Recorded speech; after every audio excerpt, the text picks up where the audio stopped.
接下来我们看一张照片。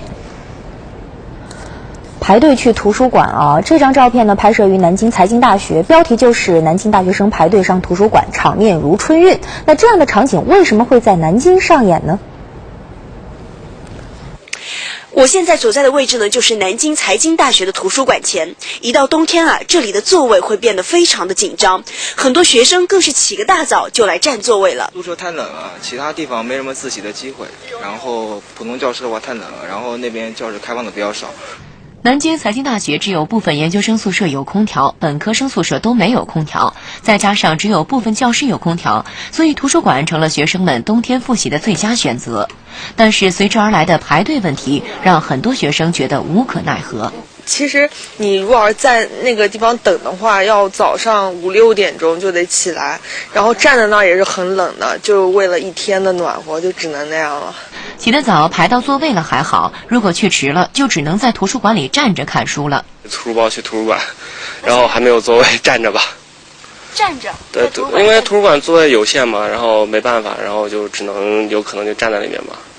其实宿舍没有空调，只能排队去图书馆自习取暖的现象，并不是今年才有的，也不是只有南京财经大学这一所学校面临的问题。南京很多所大学都存在这一情况。2010年冬天，南京师范大学就曾出现3000多名学生图书馆门前排队的事情。那么，对于来自全国各地的学生来说，南京的冬天真的有那么冷吗？你是哪边的人啊？我是北京人。你觉得南京冷还是北京冷？我觉得应该是南京冷一点吧。为什么？因为南京就是它室内温度会达到0下，然后更加湿冷，然后北京的话比较干燥，然后有暖气的话会比较好过一些。这几年南方地区屡遭极寒天气，供暖的话题一直备受关注。今年夏天，由于百年难遇的高温，不少高校加紧给学生宿舍安装了空调，但包括南京财经大学在内的多数高校学生宿舍都未安装空调。统一安装供暖设备没有什么必要，我认为，但是安装空调的话可以，因为它可以两用嘛。供暖没必要吧，装上空调就好了。因为供暖的话，它可能要长期几个月吧，几个月上面那个有点浪费，装上空调就好了，还随时控制一下。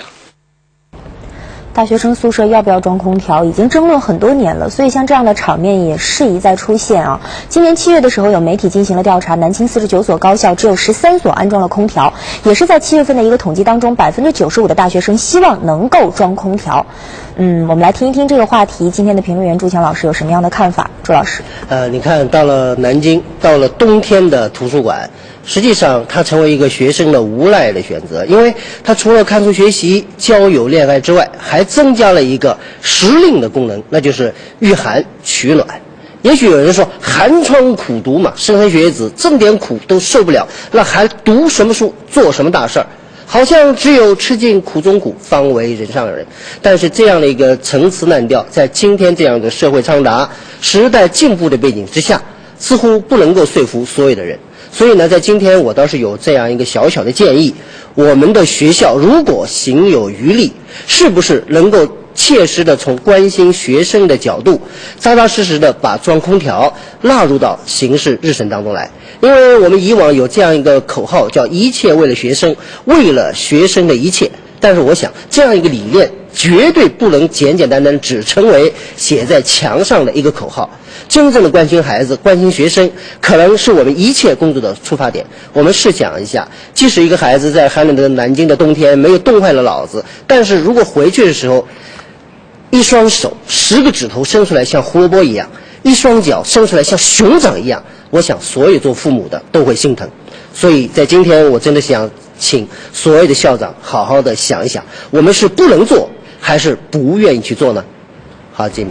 谢谢朱老师。其实回到我们前面的那个问题，说到装空调啊，我们还记得今年夏天也是罕见的高温，网络上也是流传了很多照片，就是大学生朋友纷纷是用尽各种办法来避暑。而现在呢，这个照片又在南京出现，就是排那么长的队伍，排几个小时，就是为了可以在图书馆抢到座位，暖暖和和的学习。所以这一幕一幕浮现在眼前的时候，我想是不是安装空调这个话题应该真的没有必要再去纠结下去了，应该尽快的把安空调提上日程，尽快落